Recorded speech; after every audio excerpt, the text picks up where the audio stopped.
Nós continuamos a ministrar sobre princípios de batalha espiritual. Já vimos o primeiro princípio, reconheça que a oração é uma batalha. O segundo princípio, reconheça que a nossa batalha não é contra a carne e o sangue. Terceiro princípio, reconheça os 7 itens da armadura de Deus. E hoje queremos ver mais alguns princípios. Os princípios que vamos ver hoje são bem elementares, mas devem ser considerados com cuidado, com atenção, porque se negligenciados, então essa batalha não poderá ser vencida e nós fracassaremos no propósito de vencer, mas seremos derrotados facilmente. O quarto princípio é importante que, reconheça que as promessas de Deus incluem tudo que você espera receber. Nós não podemos obter aquilo que desejamos ter de Deus, a menos que os nossos pedidos estejam de conformidade com a palavra de Deus. Vamos ver isso. Jesus fez uma promessa preciosa sobre oração. Ele disse em João 15, 7, no final do verso, ele disse assim: pedirão o que quiserem e lhes será feito. Se nós observarmos o final deste versículo, nós vamos então entender o seguinte: eu posso pedir o que eu quiser que será feito, que o Senhor vai fazer. Pedirão o que quiserem e lhes será feito. Mas a promessa tem 2 condições que não podem ser ignoradas. Jesus disse assim: se permanecerem em mim e as minhas palavras permanecerem em vocês,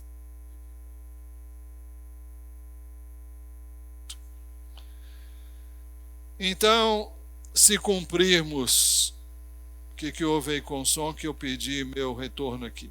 Se cumprirmos as condições, nós teremos a promessa. E a promessa é: pedirão o que quiserem e lhes será feito. A primeira condição para se obter a promessa é se permanecerem em mim. Seria o caso de perguntar: o que é permanecer em Jesus? Em João 15, 9, um pouco depois do verso 7, no verso 9, Jesus disse que permanecer nele é permanecer no seu amor. Ele disse assim: como o Pai me amou, também eu amei vocês, permaneçam no meu amor. Você vai dizer, é outra coisa, você vai ver como não é. Como o Pai me amou, também eu amei vocês, permaneçam no meu amor. O que é permanecer no amor de Jesus? Permanecer no amor de Jesus é guardar os seus mandamentos. Veja o que diz o verso seguinte: se vocês guardarem os meus mandamentos, permanecerão no meu amor, como também eu tenho guardado os mandamentos de meu Pai, e no seu amor permaneço. Então, uma das condições para nós permanecermos em Jesus é sermos coerentes com o seu ensino. A minha vida tem que ser moldada pelo seu ensino. E os mandamentos de Jesus podem ser resumidos em uma única palavra, e a palavra é amor. Mas Jesus sintetizou o amor em 2 mandamentos. E, primeiro, o amor a Deus. Marcos 12, 28 a 30. Não tem aqui não. Chegando um dos escribas que ouviu a discussão entre eles e viu que Jesus tinha dado uma boa resposta, perguntou-lhe: qual é o principal de todos os mandamentos? Jesus respondeu: o principal é: escute, ó Israel, o Senhor, nosso Deus, é o único Senhor. Ame o Senhor seu Deus de todo o seu coração, de toda a sua alma, de todo o seu entendimento e com toda a sua força. Então, esse é o primeiro mandamento mais importante. É o amor que nós devemos a Deus. Nós só podemos amar se atentarmos para o que Jesus disse antes do verso 30, no 29. O principal é: escute, ó Israel, o Senhor, nosso Deus, é o único Senhor. Isso significa que a nossa vida tem que ter como objetivo servir ao nosso Senhor e vê-lo como Senhor. Se nós o vermos como Senhor, nós vamos procurar nos ajustar ao que o Senhor nos diz para que eu e você façamos. Se Ele é o nosso Senhor, se Ele é o meu Senhor, é o seu Senhor, eu não tenho direito de fazer o que eu quero. O meu querer é o querer dele. Agora, não é por imposição, é por escolha. Ninguém é obrigado a seguir a Jesus. Ninguém é obrigado a recebê-lo como Senhor. Nós o recebemos como nosso Salvador, mas todos que recebem-no como Salvador devem saber que isso implica em recebê-lo também como Senhor. Porque não, Jesus veio para estabelecer o reino de Deus na terra. E o reino de Deus implica em que ele é o rei desse reino. Porque Deus o colocou como tal. Deus o Pai o fez Senhor. E Deus o exaltou sobremaneira, e lhe deu o nome que está acima de todo nome, para que ao nome de Jesus se dobre todo joelho, nos céus, na terra e debaixo da terra, e toda língua confesse que Jesus Cristo é o Senhor, para a glória de Deus Pai. Então, isso deve ser mais do que meras palavras. Isso deve significar uma rendição a Ele de modo integral. E depois ele disse: ame o Senhor seu Deus de todo o seu coração, de toda a sua alma, de todo o seu entendimento, com toda a sua força. Significa que Ele... Olha, quando a gente ama alguém, a gente faz tudo para agradar essa pessoa. E com Deus, isso nem se cogita de fazer algo diferente do que Ele quer e deseja. Porque o que Ele quer e deseja que eu e você façamos? É porque Ele nos ama e quer que nós tenhamos o melhor. Não é para azucrinar a vida de ninguém, não é para atanasar a vida de ninguém, não é para prejudicar ninguém. O que Ele quer é ver-nos bem.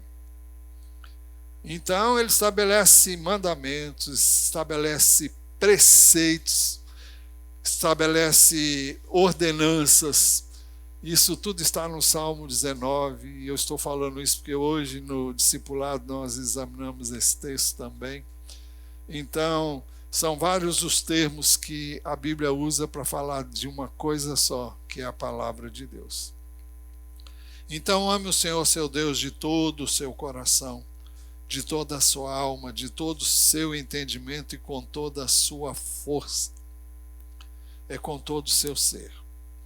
O segundo é o amor ao próximo. O segundo é: ame o seu próximo como você ama a si mesmo.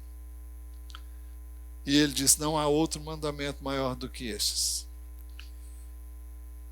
Talvez nós tenhamos um problema sério aqui, é que nem todos amam a si mesmos como deveriam amar. Como é que alguém pode amar a si mesmo? Como é que alguém pode gostar de si mesmo? Só um meio. Eu queria que alguém fechasse aqui, porque está vendo. Por favor. Obrigado. Por causa do barulho.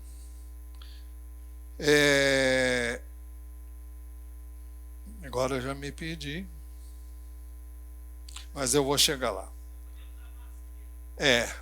A questão é o seguinte. Normalmente as pessoas não se amam porque se sentem inferiores a A, B, C, se comparam com A, B e C. Elas tiveram pessoas que disseram coisas ruins para elas, que as diminuíram, que as infelicitaram, que deixaram marcas. Então elas têm dificuldade de amar-se a si mesmas. E aí elas ficam amargas, ressentidas, e elas não conseguem amar as outras pessoas como elas são. Porque nós não somos chamados a amar as pessoas porque elas são iguais a nós. Nós não temos que amar as pessoas porque elas são aquilo que nós esperávamos delas. Nós amamos as pessoas quando nós entendemos que Deus nos amou como nós somos. Deus nos encontrou na nossa miséria, no nosso pecado, no ponto mais baixo que talvez você tenha chegado, eu também, eu não sei de você. Mas Deus permitiu que eu experimentasse, chegasse lá embaixo, para que eu entendesse o que é graça.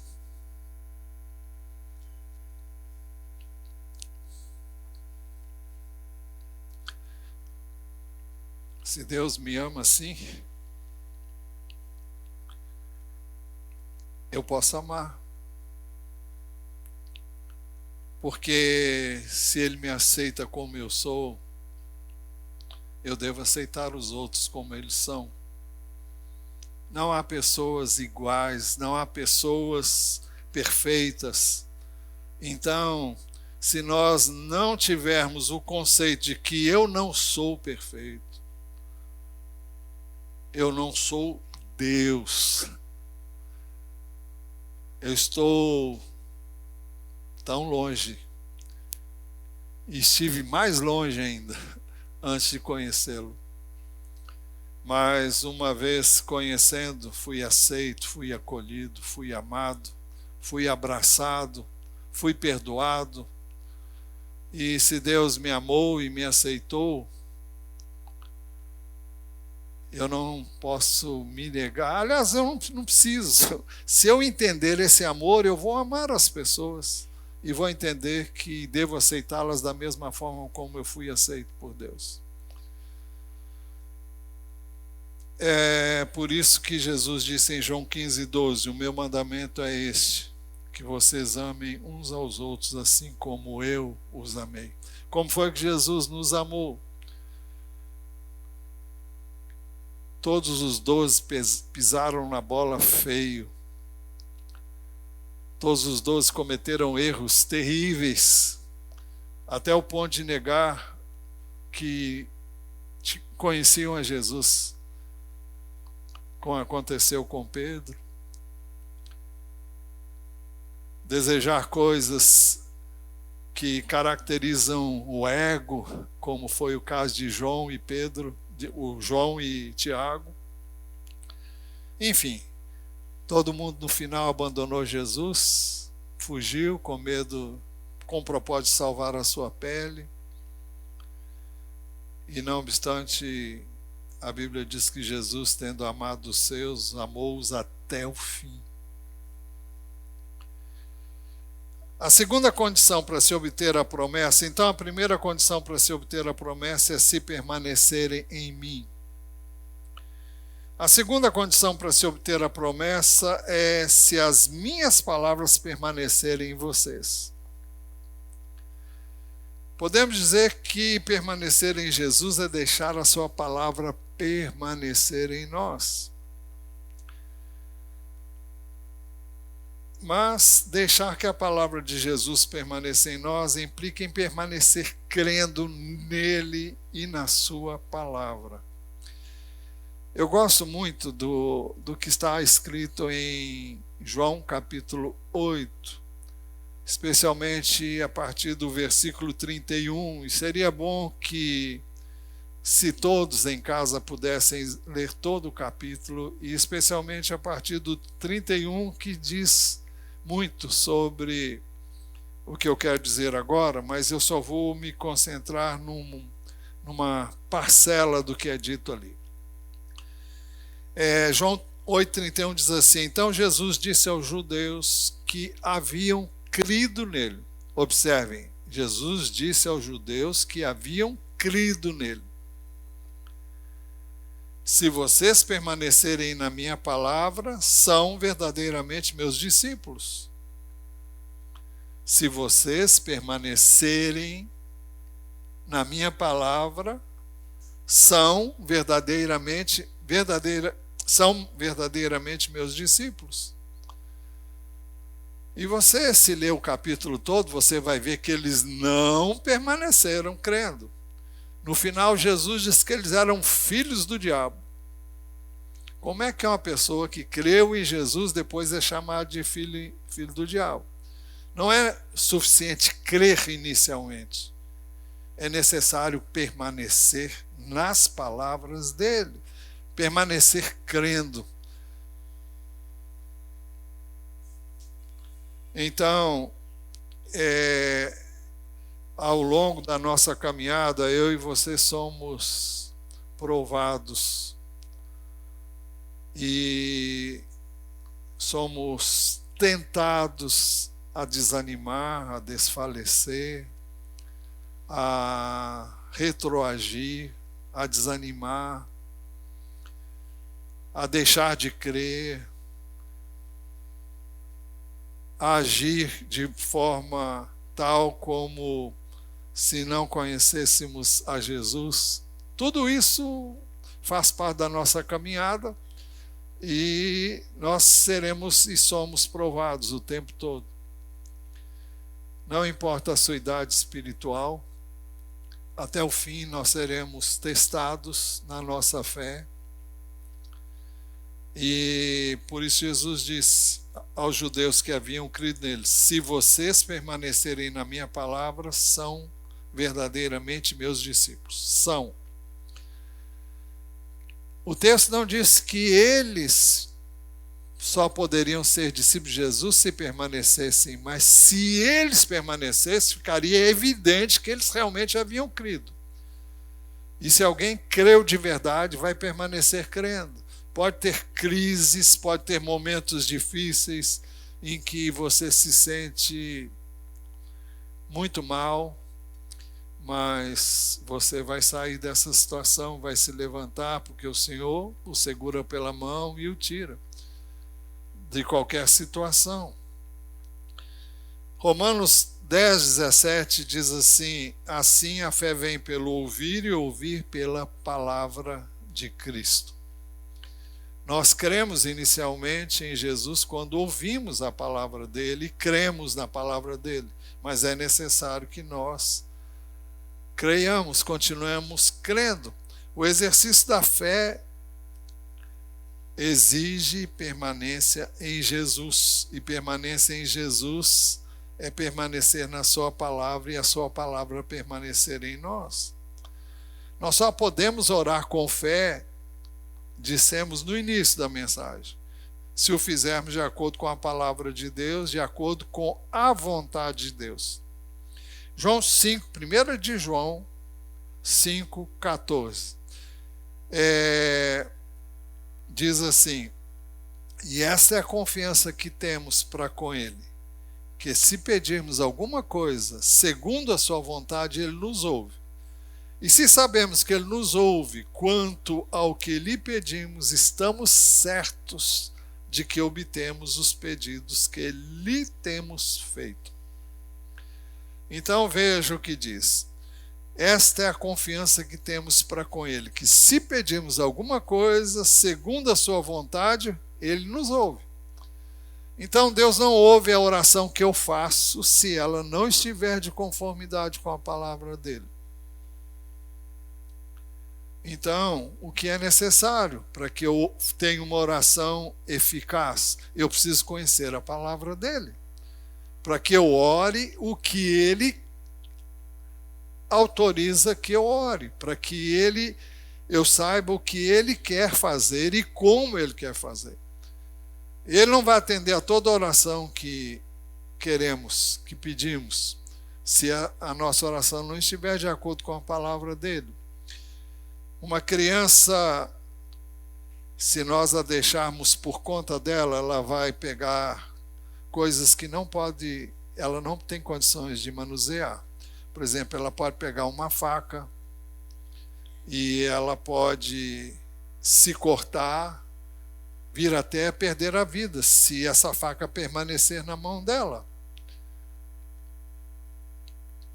E então o pai e a mãe que tem juízo não vão permitir que uma criança pegue uma faca com a qual ela pode se machucar. Então Deus estabelece na palavra dele coisas que eu e você podemos e coisas que eu e você não podemos fazer. Coisas sobre as quais eu devo orar e sobre coisas que eu não devo orar, porque não tem base bíblica. Então, satisfeitas essas duas condições, nós podemos obter a promessa. Se permanecer em mim e as minhas palavras permanecerem em vocês, pedirão o que quiserem e lhes será feito. Por quê? Se você está dentro da palavra dele, você está andando como ele quer, você vai pedir e vai ter o desejo de ter aquilo que ele quer que nós peçamos. E por que é importante orar?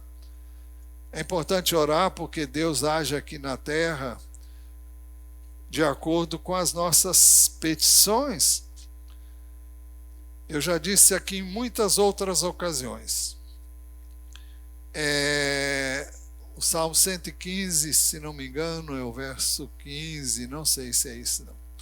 Mas diz assim: os céus são os céus do Senhor, mas a terra deu a ele e aos filhos dos homens. Desde que o homem pecou, saiu do governo de Deus, Deus age aqui na terra quando nós pedimos. É como se eu tivesse recebido de presente uma casa e quem me deu o presente disse para mim: olha, eu só vou entrar se você me chamar. Eu dei a casa para você, agora você faz o que quer da sua casa. Agora, se você quer que eu venha estar com você, então me chame que eu venho. Então, Deus age assim no mundo. Deus age através da oração e por isso é importante que nós oremos. E é importante que nós oremos de acordo com os princípios do reino, com os princípios de Deus. E essa oração Ele vai ouvir e é a melhor oração que podemos fazer. Quinto princípio. Reconheça que não há um só pecado que você não tenha confessado e deixado. Reconheça que não há um só pecado que você não tenha confessado e deixado. Por quê? Porque o pecado impede que Deus nos ouça. Salmo 66, 18. Se no coração eu tivesse contemplado iniquidade, o Senhor não me teria ouvido. Se eu abraçar o pecado e acariciar o pecado e eu ficar no pecado, permanecer no pecado, Deus não vai me ouvir. Isaías 59, 1 e 2 dizem assim estes versos: eis que a mão do Senhor não está encolhida para que não possa salvar, nem surdo o seu ouvido para poder ouvir. Mas as iniquidades de vocês fazem separação entre vocês e o seu Deus, E os pecados que vocês cometem o levam a esconder o seu rosto de vocês, para não ouvir os seus pedidos. Então, há uma coisa que não se harmoniza, é a sua relação com Deus, é Ele ouvir a sua oração se você estiver vivendo em pecado. Ele não ouve se você estiver andando em pecado. Você pode não.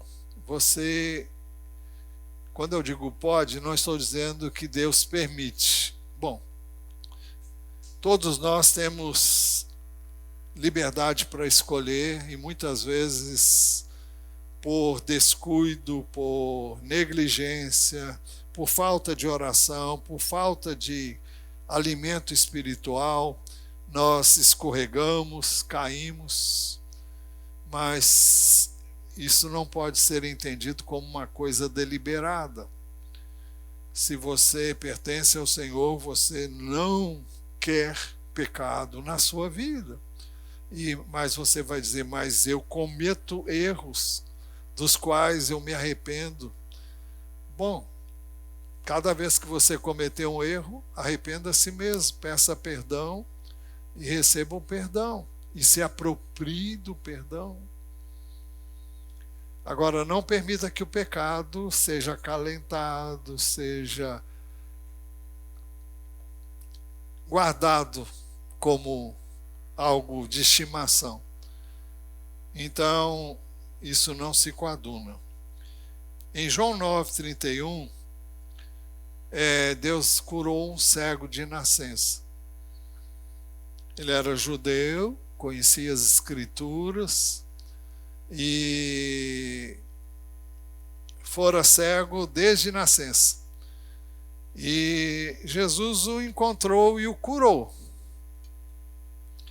E na discussão que esse cego teve com os líderes religiosos que caíram em cima dele, exatamente porque queriam saber quem havia feito a cura nele, porque Jesus tinha curado no sábado. Então, e eles estavam questionando a legitimidade de Jesus. Então, esse cego respondeu para os que o interrogavam: sabemos que Deus não atende a pecadores. Pelo contrário, se alguém teme a Deus e pratica a sua vontade, a este atende.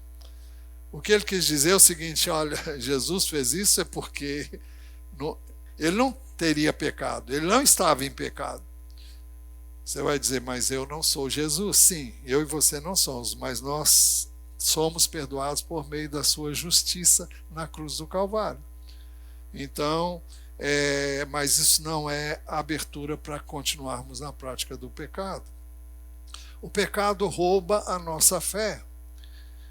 1 João 3, 21 e 22. Amados, se o coração, e o que é o coração? É o meu espírito. Se o coração não nos acusar, temos confiança diante de Deus. Quando eu e você cometemos um pecado, o nosso coração, se nós somos de Jesus, vai nos acusar. É a voz da nossa consciência.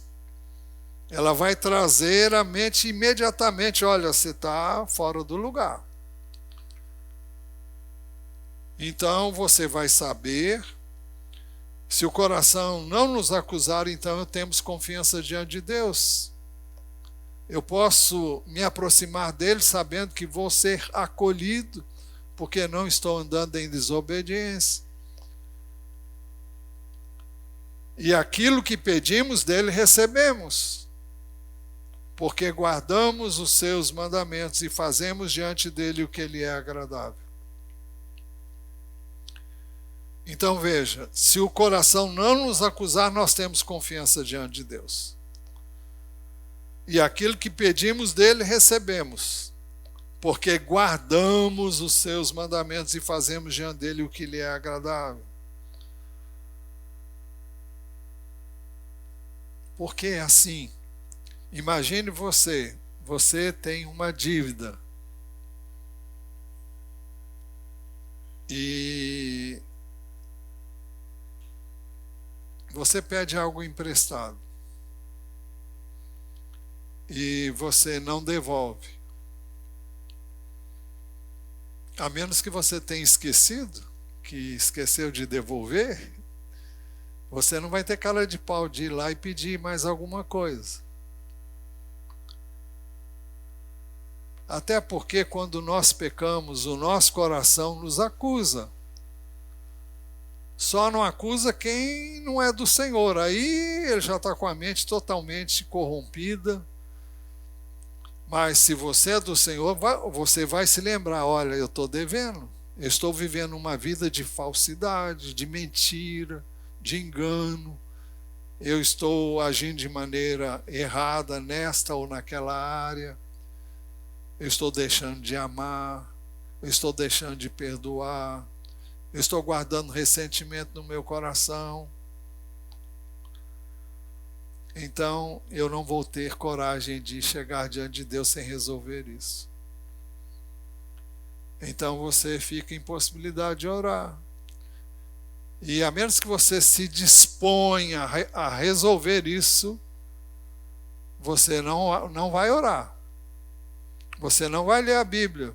Porque como é que você vai se aproximar de Deus? Ler a palavra é aproximar-se de Deus. É a maneira como Deus fala comigo e com você. Orar é você estar com Deus. Como é que você vai se aproximar de Deus se você sabe que pisou na bola?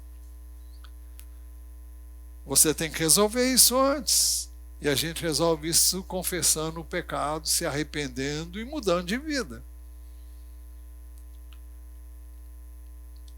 Então, reconheça que as promessas de Deus incluem tudo que você espera receber e reconheça que não há um só pecado que você não tenha confessado e deixado. Vamos para o sexto princípio, e esse aqui é o último que a gente vai ver hoje, se Deus quiser. Reconheça que não há qualquer dúvida que possa minar a sua fé. As promessas de Deus são verdadeiras e dignas de confiança. Deus sempre cumpriu as suas promessas. Vamos para o próximo aí. Quando Josué terminou de conquistar a terra prometida, dentro daquilo que foi possível, com o número de pessoas que estava lá, porque a terra era muito grande, mas aquilo que foi possível fazer com o número de pessoas que Deus libertou e trouxe e fez entrar na terra do Egito, de Israel, terra prometida, Josué está no final da vida dele, está no final do encargo que Deus lhe deu, e ele disse assim: eis que sigo hoje, Josué 23:14, eis que hoje sigo pelo caminho de todos os mortais, ou seja, eu estou caminhando para a morte. E vocês sabem que vocês sabem de todo o coração e de toda a alma que nenhuma só promessa falhou de todas as boas palavras que o Senhor seu Deus lhes falou. Todas se cumpriram, nenhuma delas falhou. O que Josué está dizendo, olha, Deus cumpriu tudo aquilo que ele disse que ia fazer. Ele fez tudo exatamente como ele disse que ia fazer. E ele não deixou de cumprir nenhuma das suas promessas. Nós temos que nos lembrar disso. Deus cumpre o que ele promete.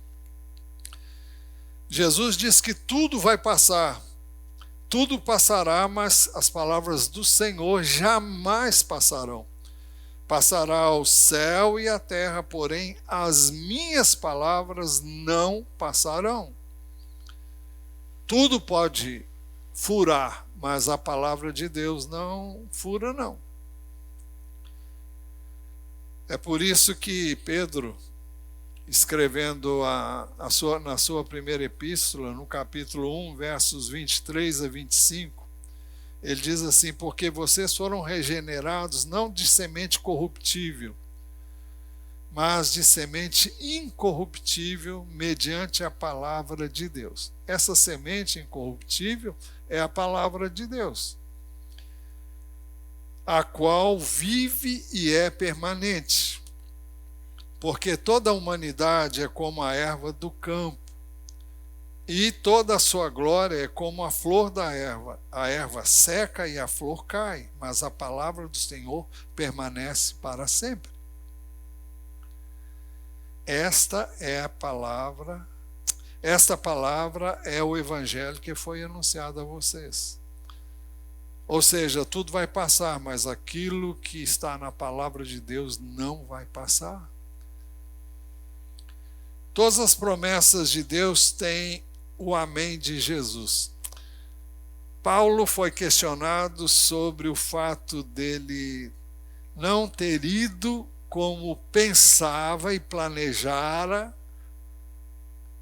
visitar os coríntios. E os coríntios começaram a questionar: olha, você tem duas palavras?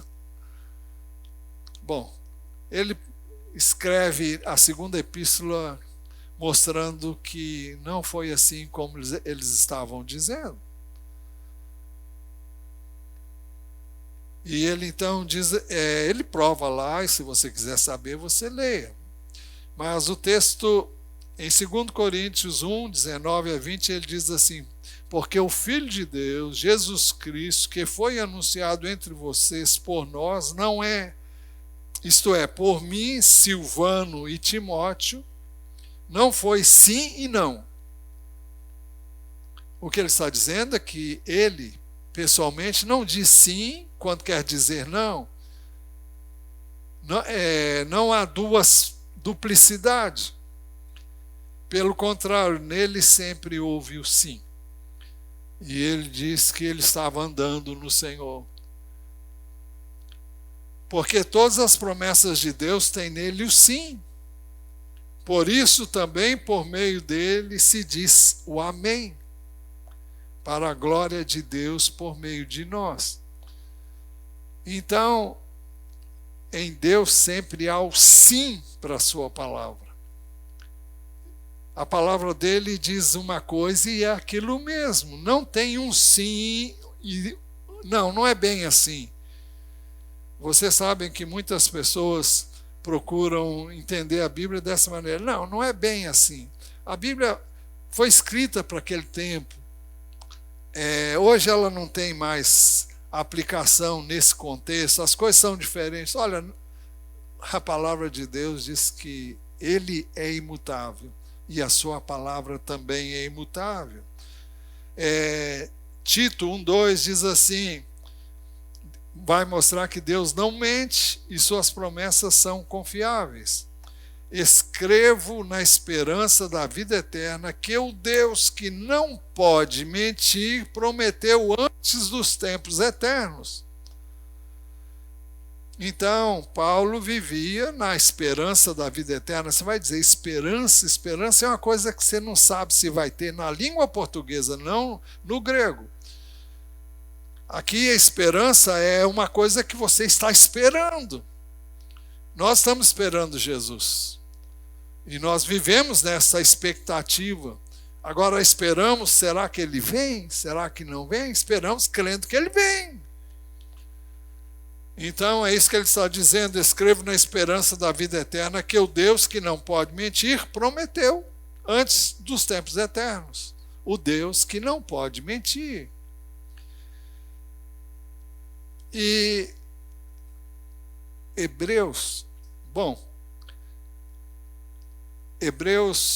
6, 13, 18 vai mostrar que as promessas de Deus são imutáveis.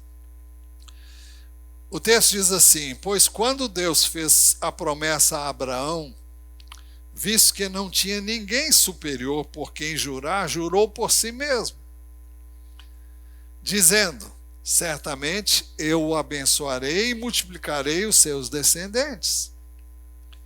E assim, depois de esperar com paciência, Abraão obteve a promessa. Porque as pessoas juram pelo que lhes é superior, E o juramento, servindo de garantia, põe fim a toda discussão.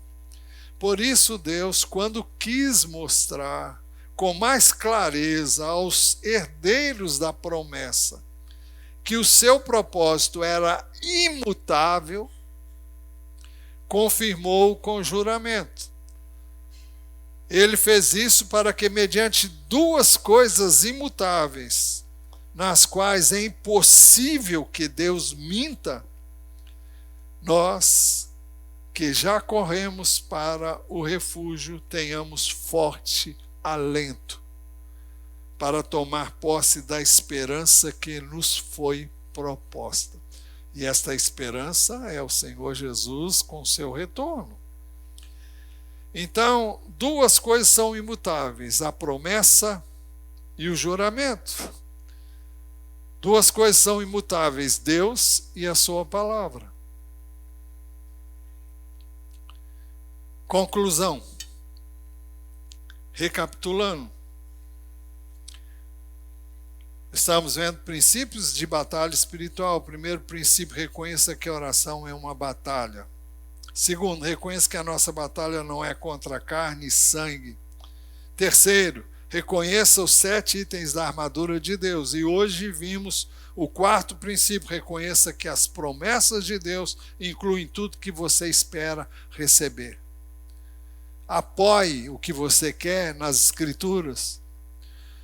Em quinto princípio, reconheça que não há um só pecado de estimação. Reconheça que não há um só pecado que você não tenha confessado e deixado. E o sexto princípio, reconheça que não há qualquer dúvida que possa minar a sua fé. Então, você não pode ter nenhuma dúvida quanto ao que Deus diz na sua palavra. E ela é a base, é o fundamento onde você vai colocar a sua expectativa. E se Deus disse, Deus não mente. O que Ele diz que vai fazer, Ele faz.